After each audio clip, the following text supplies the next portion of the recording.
আজ বানাবো একটা পিঠার রেসিপি। আর এই পিঠার রেসিপিটা কিন্তু চিড়ে দিয়ে বানাবো। চিড়েটাকে ভিজিয়ে রেখেছিলাম 1 ঘন্টা। 1 ঘন্টা পর আমি মিক্সির জারেতে দিয়ে বেটে নেব। আর কোনো রকম জল দেবে না, কিন্তু এইভাবেই বাটতে হবে। তারপরে আমি ওটার মধ্যে দিয়ে দেবো ময়দা। যতটা চিড়ে ভেজা আছে ততটাই ময়দা লাগবে, যাতে টাইট হয় আটার মতো। তারপরে দিয়ে দেবো একটু বেকিং পাউডার 1/2 চামচের মতো, দিয়ে ভালো করে মেখে একটু ঘি মাখিয়ে রাখবো। রাখার পরে তার থেকে লেচি কেটে 10 মিনিট ঢাকা দিয়ে রাখবে।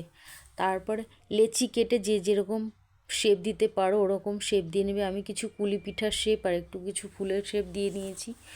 এইভাবে একবার বানিয়ে দেখো, পিঠেটা খুব ভালো হয় খেতে। আর একদম একদম মনেই হবে না এটা চিড়ে দিয়ে বানানো। তারপরে সবগুলো পিঠে আমার গড়ে নেওয়া হয়ে গেছে। তারপরে সাদা তেল গরম করে আমি পিঠাগুলোকে ছেড়ে দেবো। ছেড়ে একটু এপিট উপিট করে লাল লাল করে ভেজে নেব। আর আমার রেসিপিগুলো তোমাদের কেমন লাগে অবশ্যই কমেন্ট করো, শেয়ার করো।